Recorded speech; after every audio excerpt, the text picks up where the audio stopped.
Welcome back to my channel. जैसा कि आप लोगों को मालूम है कि ये जो सीरीज़ हम चालू किए हैं ये टोटली डेडिकेटेड फॉर दो स्टूडेंट जिसका बैकग्राउंड अकाउंटिंग नहीं है, कॉमर्स सेक्शन से पढ़े नहीं हैं, लेकिन तब भी जाके टैली सीखना चाहते हैं। तो कुछ टैली का टर्म्स एंड कंडीशन कुछ चैप्टर क्लियर करने के बाद ही जाके टैली ठीक ढंग से सीखा जा सकता है। तो आज ये मेरा सेकेंड क्लास है।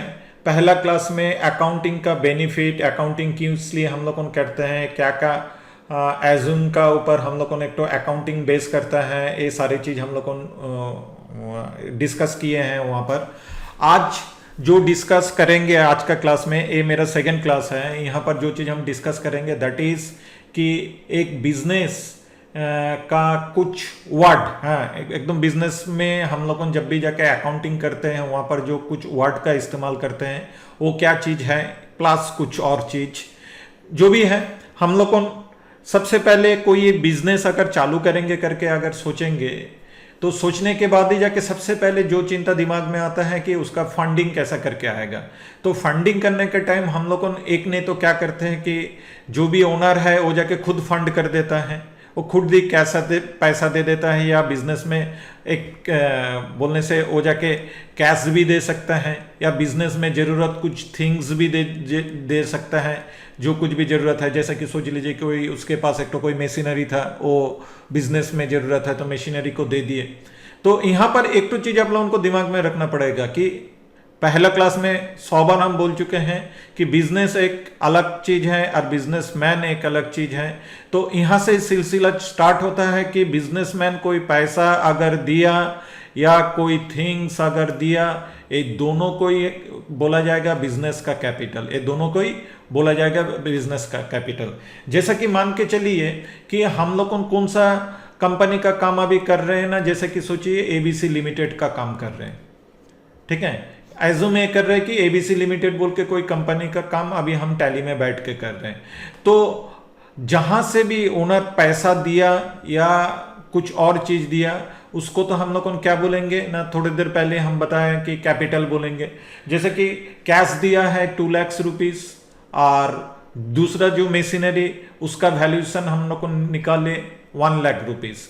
ये जो 2 लाख और 1 लाख ये दोनों बिजनेस का कैपिटल हो गया टोटल। तब जाके अभी बिजनेस का कैपिटल कितना बोला जाएगा ना, 3 लाख। लेकिन 3 लाख में भी बिजनेस चालू नहीं हो सकता, और भी कुछ कैश चाहिए और कुछ दूसरा टाइप का नीड फुलफिल करने के लिए।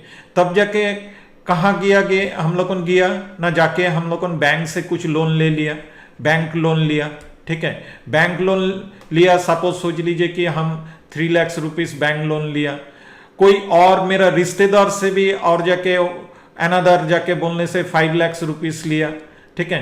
तो ये जो 3 लाख रुपीस, ये जो 5 लाख रुपीस, ये बिजनेस जो ले लिया पैसा, ये पैसा बिजनेस को कभी ना कभी तो जाके बैंक में लोन रिकवर करना पड़ेगा, बैंक को रीपेमेंट करना पड़ेगा। 5 लाख रुपीस अपना रिश्तेदार को देना पड़ेगा।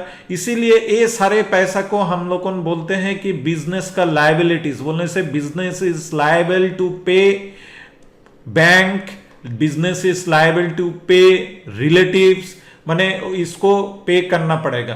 तो ये जो टोटल तब जाके ये बिजनेस के पास अभी जाके टोटल एसेट्स कितना हो गया ना, टोटल एसेट्स हम लोग तब जाके क्या बोलेंगे ना, इस तरफ से 3 लाख रुपीस और इस तरफ से 8 लाख रुपीस।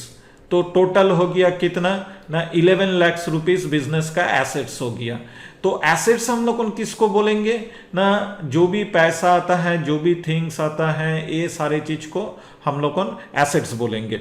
इसको और थोड़ा आगे बढ़ाते हैं कि एसेट्स, अगर एसेट्स के तरफ पूरा अगर हम लोग एसेट्स का नेचर का बारे में अगर आगे हम लोग बोलते हुए जाएंगे कि एसेट्स का नेचर ऐसा है कि एक ने तो एक थिंग्स हो सकता है कि जैसा कि बिजनेसमैन सोच लीजिए कि उसके पास एक जो चेयर था, एक तो टेबल था, एक तो कोई मशीनरी था, इस टाइप का कोई भी चीज वो जाके बिजनेस को दिया, ये सारी चीज भी एक एसेट्स हो सकता है। कैश वो भी जाके एसेट्स हो सकता है। इसके बाद जाके एसेट्स हम लोग किसको बोलेंगे ना, सोच लीजिए कि हम लोगों किसी को कोई चीज, मेरा कोई कस्टमर को कोई चीज हम उधारी में दिए, वो मेरे को अभी जाके पैसा नहीं दिया, ठीक है, तो तब जाके सारे कस्टमर को नहीं, वो सारे कस्टमर को जिसको हम उधारी में देते हैं उसको ही हम लोग बोलते हैं डेब्टर्स। बोलने से जिससे भी पैसा हम लोगों का आउटस्टैंडिंग रहता है, बोलने से बाद में मिलेगा, ये सारी चीज भी एसेट्स हो जाएगा, ठीक है। अदरवाइज अगर कैश में मिल जाता है, कैश में मेरे को अभी मिला नहीं, कैश भी नहीं मिला, चेक भी नहीं मिला, कैश चेक मिलने से तो ये सीधा कहां पर चला जाता है, कैश में चला जाता है, ठीक है। तो नहीं मिला तो उसको भी हम लोग को नहीं मिला, मतलब तो ये तो नहीं कि कभी जाके नहीं मिलेगा, कभी ना कभी तो जाके मिलेगा, लेकिन उसको हम लोग को क्या बोलेंगे, जिससे अभी तक नहीं मिला, उधारी में लेके गया, उसको हम लोग बोलेंगे डेब्टर्स। हो गया। तो एसेट्स का नेचर हम लोग जब जाके देखने गए तो एसेट एक तो थिंग्स भी हो सकता है, डेब्टर्स भी एसेट्स हो सकता है, प्रीपेड एक्सपेंस भी एक तो एसेट्स हो सकता है। जैसे कि सोचिए कि जो चीज अभी मेरे को खर्चा नहीं करना था लेकिन अभी मैंने खर्चा कर दिया, तो फिलहाल हम वो चीज को एक तो एसेट्स बोल के मान के चलेंगे। एक्सपेंस एक टोटल अलग वर्ड है, एसेट्स एक टोटल अलग वर्ड है, ये दोनों में आप लोगों को कभी भी मिक्सअप मत कर दीजिए, ना तो इसमें कोई कंफ्यूजन में मत आ जाइए। चीज को थोड़ा इजी तरीके से आप लोगों को बोलने का कोशिश कर रहे हैं, तब जाके समझ में आ जाएगा। जैसा कि सोचिए कि आप एक किसी को रखे हैं कि आपका ऑफिस मेंटेन वो करता है, ठीक है, ऑफिस का मान लीजिए कि मेडी है, झाड़ू पोछा करते रहता है, तो उसका हर महीना पेमेंट कितना है ना, हर महीना उसको आप देते हैं 1000 रुपीज करके। कितना देते हैं? 1000 रुपीज करके। ड्यू टू सम रीजन बहुत दिन से वो आपके पास काम करते हैं, तो हर महीना जो आप 1000 करके देते हैं वो एक एक्सपेंस हो गया। जैसे कि मैंने बोल रहा था कि वो बहुत दिन से आपके पास जाके काम कर रहे हैं, और जाके वो जाके उसका कुछ प्रॉब्लम आ गया उसका घर में, वो जाके बोल रहा है कि आप मेरे को 5000 रुपया थोड़ा एडवांस दीजिए, आपको हम इन फ्यूचर में हर महीना इससे मेरा पैसा से आप उसको डिडक्ट करते रहिएगा। तो अगर सोच लीजिए कोई एक महीना आप उसको 1000 देने के जगह पर 5000 दे दिए, 5000 तो आपका एक्सपेंस हो गया, लेकिन क्या वो उस मंथ का था? जरूर उस मंथ का एक्सपेंस नहीं था, ठीक है। तो आप बिजनेस का पॉइंट ऑफ व्यू से तब जाके ये 5000 को क्या बोला जाएगा ना, ये आप एडवांस बोलने से प्रीपेड कर दिए। जो एक्सपेंस फ्यूचर में करना था वो एक्सपेंस अभी के अभी जाके आप कर दिए, इसी को ही हम लोग क्या बोलेंगे ना, टोटल इसको बोलेंगे ये एक तो प्रीपेड एक्सपेंस। प्रीपेड एक्सपेंस को भी हम लोग एसेट्स मान के चलेंगे। कोई भी प्रीपेड एक्सपेंस जो हो जाएगा उसका नोट्स हम नहीं रखेंगे, उसका नोट्स अगर नहीं रखेंगे तो तब तो जाके मेरा ये जो 5000 लेने के बाद जाके दूसरा मंथ से वो उसके साथ जैसा कि मेरा बात हुआ कि उसको अगले मंथ से उसको हम कितना करके देगा ना, वो बोला कि हर मंथ मेरे से 500 रुपया करके काट लीजिएगा। तो नेक्स्ट मंथ उसको क्या हम 1000 रुपया देगा ना 500 रुपया देगा? जरूर हम 1000 रुपया देगा, उसमें से 500 रुपया हम जाके माइनस कर लेगा, ठीक है। ये सारी चीज आप लोगों को बोल रहे हैं एक ही रीजन के लिए कि आप लोगों को ये चीज समझ में आ जाए कि प्रीपेड एक्सपेंस का मतलब क्या होता है ना। तो प्रीपेड एक्सपेंस में से आप 500 रुपया काट के उसको इस मंथ दिए हैं कितना ना 500 रुपया। 500 रुपया इस मंथ का एक्सपेंस था, और ये एक्सपेंस आप पहले कर चुके हैं, करके ना अभी जाके इसको काट रहे हैं। तो पहले जो 5000 रुपया आप दिए हैं ये आपको एज ए एसेट्स में ये 5000 रुपया अगर लिख के नहीं रखेंगे, ऐसा 500 करके जब जाके माइनस होते जाएगा, आपको कैसा करके पता चलेगा कि ये कब जाके ये 500 टोटल क्लियर होगा, है ना। तो इसको भी हम लोगों ने एक एसेट्स मान के चलेंगे, क्योंकि हम नेक्स्ट मंथ से ये एसेट का उपयोग करेंगे मेरा एक्सपेंस देने के लिए, है ना। तो एसेट्स का कुछ अगर हम लोग वर्ड के साथ परिचय करते हैं तब जाके कैश एक तो एसेट्स हो सकता है, बैंक बैलेंस बिजनेस का एक तो एसेट्स हो सकता है, बिजनेस का मशीनरी एसेट्स हो सकता है, बिल्डिंग एसेट्स हो सकता है, और advance expense paid in advance ये एसेट्स हो सकता है, और डेब्टर्स जिससे जाके हम लोगों इन फ्यूचर में पैसा मिलेगा वो भी जाके हम लोगों का एसेट्स हो सकता है। नेक्स्ट हम लोग कौन लायबिलिटीज, ठीक है। लायबिलिटीज का मतलब क्या है, बिजनेस को जो किसी और को, कोई थर्ड सोर्स को पे करना पड़ेगा। बिजनेस के लिए सभी थर्ड सोर्स हैं, क्योंकि बिजनेस को जो भी पैसा किसी से मिला है, बिजनेस तो जैसा कि मैंने पहला क्लास में बोला था, बिजनेस को एक जिंदा इंसान मान के चलिए, ठीक है। तो बिजनेस जिंदा इंसान मान के हम लोग को चलते हैं, लेकिन बेसिकली का बिजनेस थोड़ी ना जिंदा इंसान है। तो तब जाके ये दोनों का एक तो लेवल को रखते हुए बिजनेस को जो भी पैसा वो कहीं से ना कहीं से वो जाके पैसा वो जाके लिया है, ठीक है। तो जैसे कि सोचिए वो लोन लिया है बैंक से, तो ये उसका एक तो लायबिलिटीज बन जाएगा। कोई पर्सन से, जैसे कि पहले भी हम बोल चुके हैं कि कोई रिलेटिव से हम पैसा ले लिए, परचेस कर लिए, ठीक है। कोई सामान परचेस किए, पेमेंट कर दिए तो हो गया, वो सामान तो मेरा हो गया, वो मेरा सामान एसेट्स हो गया। लेकिन परचेस किए, लेकिन हम पैसा नहीं दिए, वो पैसा मेरे को देना पड़ेगा कि नहीं देना पड़ेगा, लोन भी मेरे को देना पड़ेगा, तो वो बिजनेस का लायबिलिटीज है। इनफैक्ट ये जो सेंटेंस हम इस्तेमाल कर रहे हैं, यहां से गलती स्टार्ट होता है। थोड़ी देर में पहले हम क्या बोले हैं, मेरे को देना पड़ेगा, नो मेरे को नहीं, बिजनेस को देना पड़ेगा। ओके, परचेस ऑन क्रेडिट, ठीक है। तो क्रेडिट में परचेस करने से क्या आप नहीं दे के रहोगे, ठीक है, तब तो जाके आपको 2 नंबर आदमी बोला जाएगा और कोई जाके वो बिजनेस को और जाके आगे जाके देगा ही नहीं, आप तो कभी ना कभी जाके दोगे, इसको भी लायबिलिटीज बोला जाएगा। और आउटस्टैंडिंग एक्सपेंस, आउटस्टैंडिंग एक्सपेंस बोलने से कोई ऐसा खर्चा कर दिए। थोड़ी देर पहले आपको हम एक तो एग्जांपल दिए थे कि हम अपना मेड को क्या किए, बिजनेस का मेड को क्या किए ना, उसको बोले हैं कि वो मेरे को रिक्वेस्ट किया कि 5,000 रुपया मेरे को दीजिए, हम आपको हर महीना 500 करके माइनस कर देंगे। ऐसा भी तो हो सकता है, ड्यू टू फंड का शॉर्टेज हम उसको बोले कि इस मंथ तुम खाली 500 लो, उसका 1,000 रुपया मेरा एक्सपेंस पेड करना था, 1,000 रुपया एक्सपेंस उसको पेड करना था, उसको हम पेड किए कितना, 500 पेड किए, ठीक है। और तब जाके आउटस्टैंडिंग कितना रह गया ना, आउटस्टैंडिंग रह गया 500, ठीक है। ये आउटस्टैंडिंग कितना रह गया ना, 500। तो ये आउटस्टैंडिंग हम कभी ना कभी उसको देंगे ना, नहीं देंगे, ठीक है। तो ये जो 500 आउटस्टैंडिंग देना मेरा बाकी रह गया, इसको भी हम बोलेंगे बिजनेस का एक तो लायबिलिटीज। इसको हम लोग को लायबिलिटीज के अंदर लिखना पड़ेगा, या इसको हम लोग को लायबिलिटीज मान के चलेंगे। तो लायबिलिटीज का नेचर यहां पर हम लोगों का क्लियर हुआ। Next, capital. कैपिटल का बारे में अगर बोलेंगे, ऑलरेडी हम बोल चुके हैं, तब भी जाके और एक तो छोटा करके यहां पर बोल रहे कि ओनर जाके जो भी जाके कैश देता है, जो भी जाके थिंग्स देता है, किसको ना, उसका बिजनेस चालू करने के लिए, तो उसको क्या बोला जाएगा कि वो बिजनेस का कैपिटल हो जाता है। तो कैपिटल का मतलब जो बोलने से कहीं से मिलता है। अच्छा, यहां पर हम एक तो चीज क्या बोल रहे हैं ना, यहां पर हम एक तो चीज बोल रहे हैं कि बिजनेस में हम जाके पैसा डालते हैं, ठीक है।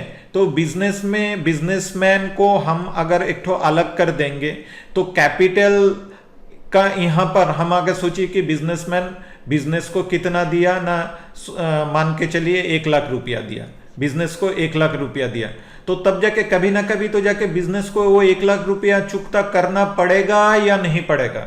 इसका सिंपल आंसर है कि वो बिजनेस में उसको चुकता करना पड़ेगा। और एक चीज भी हो सकता है, ठीक है, और एक चीज भी हो सकता है कि 1 लाख रुपया बिजनेसमैन देने के बाद जाके कभी जाके उसका कोई बहुत जरूरत पड़ा है, या कोई रीजन के लिए वो जाके यहां से सोच लीजिए कि उसका खुद का पर्सनल फंड का बहुत जरूरत पड़ा, तो यहां से वो 5,000 रुपया ले लिया, ठीक है।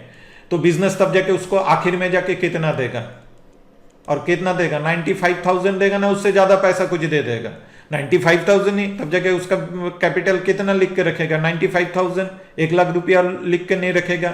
तो इस टाइप से बिजनेसमैन अगर बिजनेस से कभी जाके पैसा उठा के लेके जाता है, तब जाके उसको हम लोग बोलते हैं कि ड्राइंग हुआ। बिजनेस का ओनर अगर बिजनेस से पैसा, बैंक बैलेंस, कोई थिंग्स, ये सारी चीज वो अपना खुद का पर्सनल यूज के लिए उठाता है, तभी जाके उसको क्या बोला जाएगा ना, ड्राइंग्स बोला जाएगा, ठीक है। ऐसा नहीं कि बिजनेस अपना पैसा खुद खर्चा किया 95,000 से खुद खर्चा किया तो दैट इज सेपरेट। तब जाके कैपिटल का, अगर कैपिटल का टोटल ऑपोजिट हम लोग क्या बोलेंगे कि ड्राइंग। कैपिटल के थ्रू पैसा आया था, ड्राइंग के थ्रू बिजनेस से पैसा ओनर से आया था, ओनर से पैसा दे दिया गया। नेक्स्ट जो इशू है, जो दोनों वर्ड के साथ हम लोग आज जाके परिचय करेंगे, उसमें से एक है एक्सपेंसेस और एक है इनकम। ठीक है, बेसिकली ये दोनों वर्ड हम लोग जनरली एक्सपेंस और इनकम कोई सर्विस लेने के टाइम ही जाके यूज करते हैं, सर्विस लेने के टाइम या देने के टाइम। जैसे कि सोचिए बिजनेस एक तो कोई सर्विस लिया है, किसी से भी कोई भी सर्विस लिया है, ठीक है, जैसे कि सोचिए कि इलेक्ट्रिसिटी बिल पेड किया है तो वो एक तो एक्सपेंस हो गया, इलेक्ट्रिक बिल दिया तो वो एक तो एक्सपेंस हो गया। ठीक है, जैसे कि सोचिए रेंट, देखिए ऐसा बहुत सारा चीज होगा जिसका नेचर एक्सपेंस भी हो सकता है, इनकम भी हो सकता है। बिजनेस बोलने से एक मंथ का रेंट पेमेंट किया तब जाके रेंट हो जाएगा एक्सपेंस, एक क्यों ना ये जाके पेड किया गया है। और बिजनेस के पास कोई एक्स्ट्रा गोडाउन था, वो गोडाउन वो किसी और को जाके रेंट में दे के रखे थे, आज जाके वो जाके रेंट दिया है बिजनेस को, तब जाके ये जाके रिसीव किया है, ये जाके क्या किया ना रिसीव किया है। जो भी जाके रिसीव किया है उसको हम लोग बोलेंगे इनकम। तो अगर देखा जाएगा कि एक्सपेंस एंड इनकम, ठीक है, कोई एक पॉइंट का व्यू से अगर देखा जाएगा, कोई वर्ड का व्यू से अगर देखा जाएगा, वो पेड भी हो सकता है और वो जाके रिसीव भी हो सकता है। उसीलिए एक तो क्लियर करना चाहिए, रेंट रिसीव कर रहे हैं ना रेंट पेड कर रहे हैं, ये सारे चीज क्लियर होना चाहिए। और अब देखिएगा बिजनेस का जितना भी कैश पेमेंट या कैश रिसीव होगा वो एक ने तो एक्सपेंस के अंदर जाएगा, एक ने तो मैक्सिमम टाइम इनकम के अंदर जाएगा, और वो जाके एक तो सर्विस के साथ ही जुड़ा हुआ रहेगा। तो ये हो गया एक्सपेंस एंड इनकम। ठीक है, तो अभी तक हम लोग को जो वर्ड के साथ परिचय हो जाना चाहिए, इतना तक बोलने के बाद परिचय हो जाना चाहिए कि एसेट्स किसको बोला जाता है, लायबिलिटीज किसको बोला जाता है, कैपिटल किसको बोला जाता है, ड्राइंग किसको बोला जाता है, डेब्टर्स किसको बोला जाता है, क्रेडिटर्स किसको बोला जाता है, एक्सपेंस किसको बोला जाता है और इनकम किसको बोला जाता है। इसके बाद जाके हम लोग जो चीज लेके डिस्कस करेंगे that is the business transaction. ठीक है, बिजनेस ट्रांजैक्शन का मतलब क्या होता है, बिजनेस ट्रांजैक्शन। ठीक है, हाँ, यहाँ पर जरूर हम बोलेंगे कि आगे वीडियो को लेके जाने के पहले, माने इसके आगे अगर आप देख रहे हो तो ये 8 चीज आपको पूरा क्लियर कट अगर समझ में आ गया तभी जाके आप आगे बढ़ोगे, अदरवाइज आप रिवाइंड करके पीछे जाके फिर से देखो, फिर से समझने का कोशिश करो। तो अभी जाके बता रहे कि बिजनेस ट्रांजैक्शन हम लोग किसको बोलेंगे, क्या किसी को भी बिजनेस ट्रांजैक्शन हम लोग बोल सकते हैं। ठीक है, business transaction, double entry system. Business transaction का मतलब जब भी जाके बिजनेस के साथ जो जाके हम क्लास नंबर 1 में भी बोले थे कि कुछ जाके एक तो इफेक्ट होता है, जैसे कि हम वहाँ पर एक तो एग्जांपल दिए थे कि कोई स्टूडेंट मेरे पास आया और खाली इंक्वायरी करके चला गया कि क्या का कोर्स हम पढ़ाते हैं, किसका कितना फीस है, उसका कोई अकाउंटिंग इफेक्ट नहीं हो सकता है। और अगर आके वो एडमिशन ले लिया तो तब जाके उसका एक तो अकाउंटिंग इफेक्ट हम लोग कर सकते हैं। उसी को नेक्स्ट जो एग्जाम्पल हम बोल रहे हैं कि स्टूडेंट आया और जाके पैसा दिया, एडमिशन लिया, उसका अकाउंटिंग इफेक्ट हो सकता है, उसी को हम लोग बोलेंगे एक तो बिजनेस का ट्रांजैक्शन। हम फर्नीचर का दुकान में गया, कोई फर्नीचर लिया नहीं, ठीक है, तो वो एक तो माने टोटल एक तो चीज हुआ किसी को बोलने के लिए, लेकिन उसका ट्रांजैक्शन हम लोग नहीं कर सकते हैं। और ये जो यहाँ पर डबल एंट्री सिस्टम, ठीक है, बिजनेस में कोई भी चीज अगर हम लोग करने जाएंगे तो वो टोटली एक तो डबल एंट्री सिस्टम के ऊपर ही जाके खड़ा होकर रहेगा। डबल एंट्री सिस्टम का मतलब होता है ये कि आप अगर कोई भी ट्रांजैक्शन कर रहे हो उसका 2 इफेक्ट होगा। बिजनेस से कोई चीज अगर जाएगा तो बिजनेस को कोई चीज मिलेगा। जैसे कि सोचिए कि एक बिजनेस को कोई एक फर्नीचर का जरूरत पड़ा, बिजनेस को कोई एक फर्नीचर का जरूरत पड़ा तो बिजनेस कहां पर जाएगा ना, एक तो फर्नीचर दुकान में जाएगा, एक ने तो कैश पेमेंट करेगा, कैश देके वो आ जाएगा, फर्नीचर लेके आ जाएगा, ठीक है। उसके बिजनेस के पास कैश रहना चाहिए, तब जाके डबल इफेक्ट क्या बोला जा रहा है। डबल इफेक्ट का मतलब होता है, या डबल एंट्री सिस्टम का मतलब क्या है, बिजनेस को मिला क्या, बिजनेस को मिला फर्नीचर, बिजनेस से गया क्या ना, बिजनेस से गया कैश। और सोचिए कि वो जाके फर्नीचर खरीदने का पैसा नहीं था, जो भी फर्नीचर दुकान से वो खरीदा उसको बोला कि वो जाके बाद में पैसा देगा, और वो फर्नीचर दुकान उसका पहचान का था, फर्नीचर दुकान राजी भी हो गए। तो तब जाके ये क्या हो गया ना, एक तो आउटस्टैंडिंग पे बिल हो गया, आउटस्टैंडिंग, ठीक है, आउटस्टैंडिंग जिसको हम लोग को पे करना पड़ेगा। तो इस टाइप का आउटस्टैंडिंग पे बिल अगर सोचिए कि किसी को पे करना है, उसको हम लोगों ने तो छोटा में उसको क्या बोलते हैं, क्रेडिटर, क्या बोलते हैं उसको हम लोग क्रेडिटर, ठीक है। तो यहाँ पर अगर क्रेडिट में खरीदा, अगेन डबल एंट्री सिस्टम का पॉइंट ऑफ व्यू से अगर ये चीज को देखा जाएगा तो फर्नीचर मिला, और जाके और एक तो एंट्री भी हमको बिजनेस में करके रखना पड़ेगा कि जिससे भी हम खरीदे, जो भी दुकान से खरीदे हैं उसका नाम भी हमको लिख के रखना पड़ेगा, क्योंकि इन फ्यूचर में तो उसको पैसा पेमेंट करना है, ठीक है। तो देखिए कोई भी एक तो चीज अगर हम लोग करेंगे जिसका नाम ट्रांजैक्शन है, वो जाके डबल एंट्री के अंदर आएगा। आप सोचते रहिए, अगर आपको ऐसा कोई ट्रांजैक्शन आप से अगर हो सकता है कि जिसका डबल एंट्री नहीं करके आप सिंगल एंट्री कर दिए, तो जरूर कमेंट्स बॉक्स में मेरे को लिख के बताइएगा, ठीक है। ऐसा कोई निकालने का कोशिश कीजिए। तो आज का वीडियो में इतना तक ही, मिलते हैं नेक्स्ट वीडियो में। होप ये सारे चीज आप एज ए नोट आपको लिख के रखना चाहिए। यहाँ पर जो कुछ भी आपको हम बता रहे हैं नोट्स के हिसाब से लिख के रखना चाहिए। ओन लैंग्वेज में आप लिख के रखिए, जो भी आप समझ रहे हैं ओन लैंग्वेज में लिख के रखिए। Thank you very much for watching my video. मिलते हैं नेक्स्ट वीडियो में। Tata bye bye.